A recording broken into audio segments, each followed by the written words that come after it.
Dear children, आज हम chapter 5 of political science class 9 democratic rights के बारे में पढ़ेंगे। अब तक हम लोगों ने देखा कि इलेक्शंस और इंस्टीट्यूशंस हैं, उन दोनों को कंबाइन करने की आवश्यकता है और इसे कंबाइंडली काम करने के लिए जो एक थर्ड एलिमेंट है, जो कैटलिस्ट का काम करता है, that is the enjoyment of rights and the rights to make a government democratic. तो जो इलेक्टेड रूलर्स होते हैं working through the established institutional process, उन्हें ये समझना बहुत ज़रूरी है कि क्रॉस सिटीजन्स डेमोक्रेटिक राइट्स है क्या। This is what you will learn in this chapter of class 9 political science notes. Now see, chapter 5 जो डेमोक्रेटिक राइट्स से बिलोंग करता है, ये इसकी शुरुआत होती है कुछ रियल लाइफ केसेस से, ताकि आप इसको अच्छे तरीके से समझ सकें और इमेजिन कर सकें कि विदाउट राइट्स जीना किसको कहते हैं। Through this you get to know what you mean by rights and why you need them. So basically इसमें हम फर्दर डिस्कस भी करेंगे कि फंडामेंटल राइट्स इंडियन कॉन्स्टिट्यूशन में क्या है, और इसके अलावा आपको ये भी जानने को मिलेगा कि how an ordinary person can use these rights and who all will be there to protect these rights और enforce them. By the end of this lesson you would learn how the scope of rights has been expanding day by day. तो चलिए सबसे पहले case studies को हम देखें और समझें लाइफ विदाउट राइट्स होता क्या है. Let us take 3 examples. पहला, prison in Guantanamo Bay.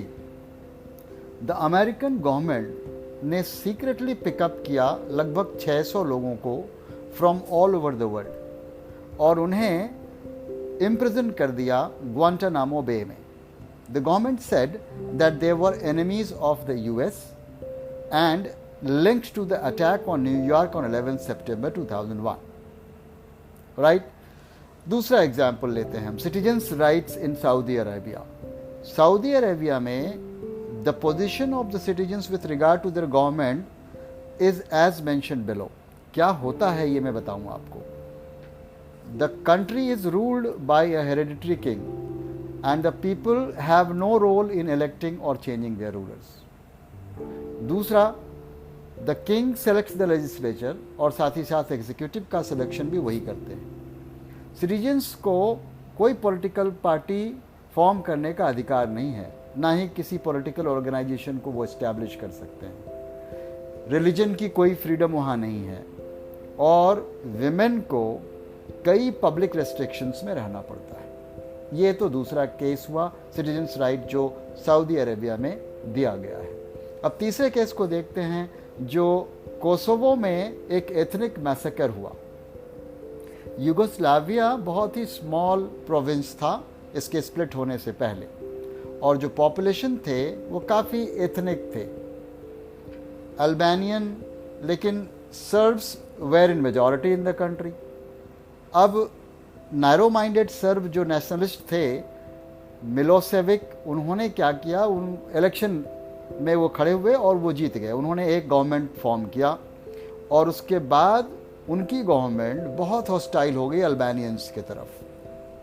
वो क्या चाहते थे कि सर्ब्स जो हैं वही कंट्री को डोमिनेट करें.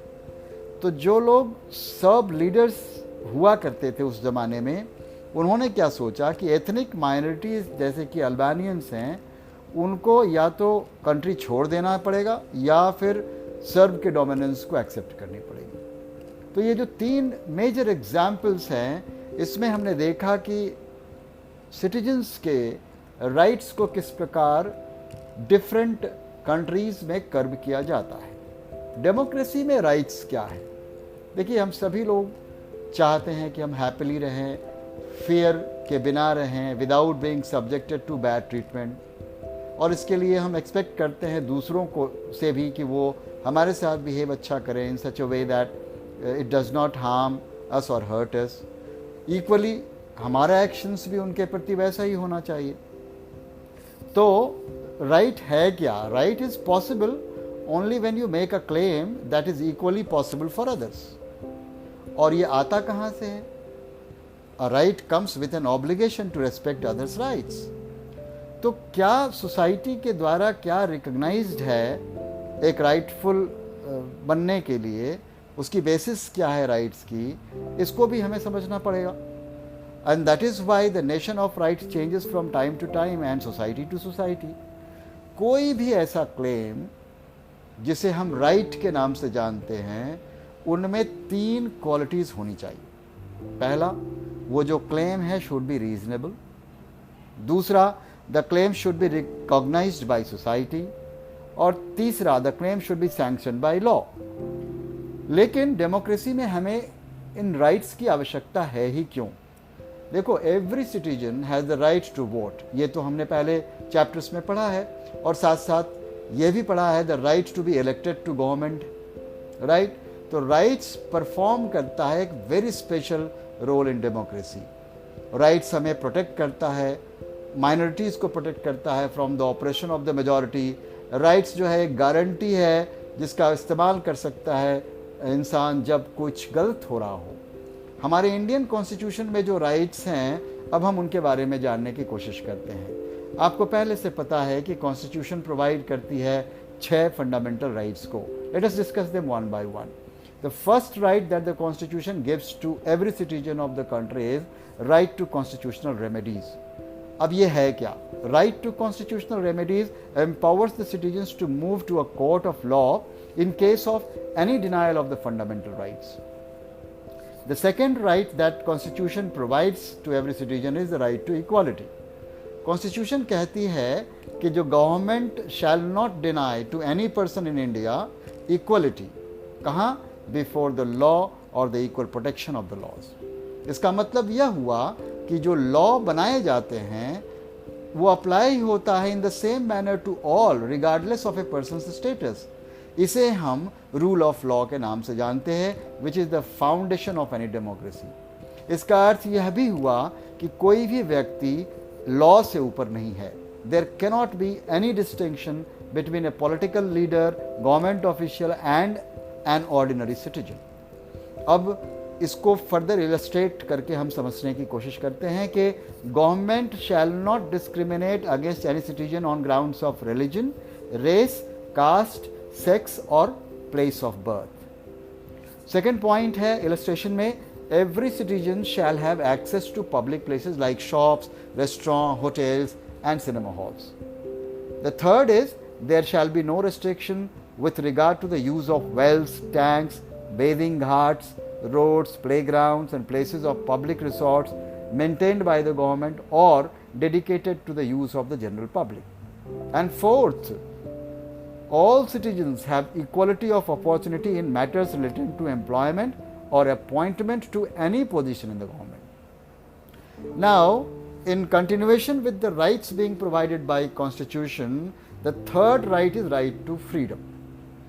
Indian Constitution के तहत सारे citizens को right to freedom of speech and expression है. They have got the right to assemble in a peaceful manner. They have also got the right to form associations and unions. They can move freely throughout the country. They can reside in any part of the country.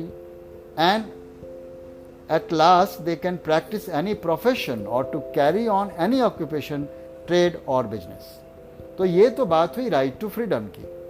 लेकिन you cannot exercise your freedom in such a manner that violates others' right to freedom. इसकी भी सोच हमें रखनी पड़ेगी. Now the fourth right given by the Constitution is the right against exploitation. अब देखो, किसी भी सिटीजन को हम एक्सप्लॉइट नहीं कर सकते. एंड कॉन्स्टिट्यूशन ने बहुत ही क्लियर प्रोविजंस रखा है कि कोई भी weaker section of the society हो, अगर उन्हें हम एक्सप्लॉइट करने की कोशिश करते हैं तो कॉन्स्टिट्यूशन अपनी रेमेडीज़ के थ्रू इसे प्रिवेंट कर सकती है.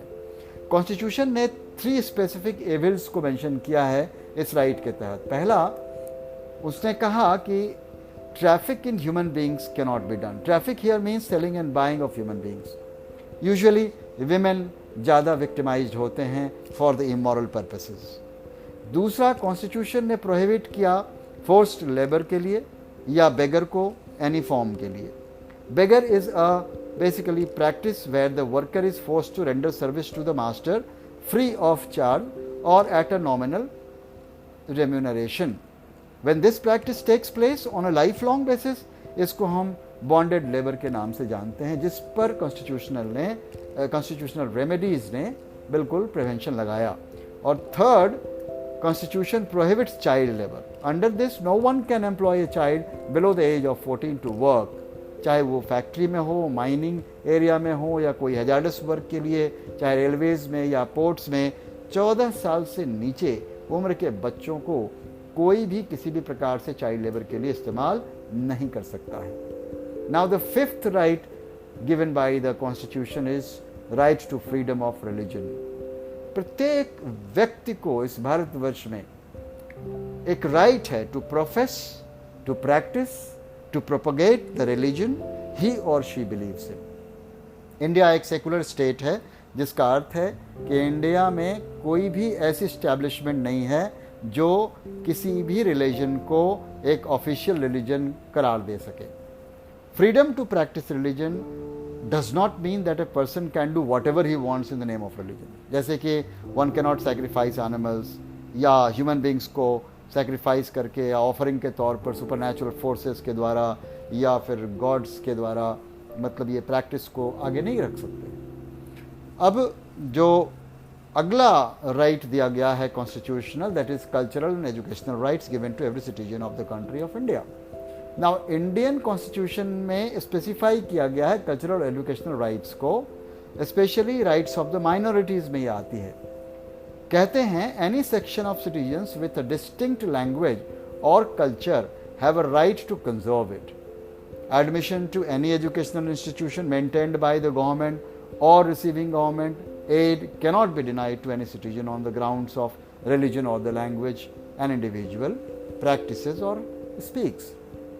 सारे minorities उनके पास एक right है to establish and administer educational institutions of their own choices. अब इन तमाम rights को जो कॉन्स्टिट्यूशन में दिए गए हैं उन्हें हम कैसे सिक्योर करें? तो right to constitutional remedies है जो 5 फंडामेंटल राइट्स को इफेक्टिव करता है। जब कोई भी व्यक्ति हमारे राइट्स को वायलेट कर रहा होता है तो we can seek remedy through courts, and that is why doctor Ambedkar called the right to constitutional remedies the heart and soul of the constitution. ख्याल रखें बच्चों आप, क्योंकि जो कॉन्स्टिट्यूशनल रेमेडीज हैं वह बहुत इंपॉर्टेंट है to secure all the rights being provided by the constitution of India. अब ये जो कॉन्स्टिट्यूशनल रेमेडीज़ हैं उनमें 3 बातें इंपॉर्टेंटली उभर कर सामने आती हैं। पहला कि फंडामेंटल राइट्स को गारंटीड रखें against the actions of the legislatures, the executive and any other authorities instituted by the government. दूसरी बात है there can be no law और action that violates the fundamental rights, और अगर कोई ऐसा एक्ट लेजिस्लेचर का बना हो या फिर एग्जीक्यूटिव का हो जो that can take away or limit any of the fundamental right, it will be invalid. तो इन 3 आधारों पर कॉन्स्टिट्यूशनल रेमेडीज की राइट्स दी गई ताकि जो फंडामेंटल राइट्स कॉन्स्टिट्यूशन के द्वारा एवरी सिटीजन को प्रोवाइड किए गए हैं उनको सिक्योर किया जा सके। अब इस स्कोप को, राइट्स को एक्सपैंड करने की बात हम करते हैं। तो fundamental rights basically are the source of all rights. हमारे कॉन्स्टिट्यूशन में जो लॉ और ऑफर किए गए वाइडर रेंज ऑफ राइट्स हैं, इसका बेसिक सोर्स जो है फंडामेंटल राइट्स हैं। Over the years the scope of rights has expanded, और समय समय पर कोर्ट्स ने भी काफ़ी कुछ ऐसे जजमेंट्स दिए हैं जो राइट्स के इस स्कोप को और भी एक्सपेंशन की ओर ले जाता है। कुछ ऐसे राइट्स हैं जैसे कि right to freedom of press, right to information and right to education are derived from the fundamental rights. Now, school education also has become a right for Indian citizens. Government ने अपनी responsibility ली है कि free and compulsory education वो provide करेंगी to all the children up to the age of 14 years. तो right to education RTE के नाम से ये आजकल बहुत प्रचलित और जाना जाता है। तीसरी बात जो बहुत इम्पॉर्टेंट है, पार्लियामेंट ने ही एक इनैक्ट किया एक लॉ, और इसके तहत the right to information to the citizens दिया गया, जिसे हम आज RTI कहते हैं। अब कोई भी नागरिक किसी भी संस्था, किसी भी ऑर्गेनाइजेशन, किसी भी असेंबली या किसी भी मिनिस्ट्रियल ऑर्गेनाइजेशन से इंफॉर्मेशन की गुहार कर सकता है through right to information RTI। और साथ ही साथ सुप्रीम कोर्ट ने इसे और भी एक्सपैंड किया है meaning of the right to life को, जो इंक्लूड करती है right to food. Every citizen of the country has got the right to have food to live a life. इस प्रकार से the constitution provides many more rights which में not B fundamental rights. जैसे कि example करो, आप समझो the right to property है, ये कोई फंडामेंटल राइट नहीं है, लेकिन ये कॉन्स्टिट्यूशनली इसे अप्रूव किया गया है। Right to vote in elections is also an important constitutional right. इस प्रकार वी होप आप सबों ने इस ऑडियो को बहुत अच्छी तरह से सुना होगा, and I am sure that this audio will help you in your studies. Keep learning with DNA Education on YouTube. Stay tuned for more such audios.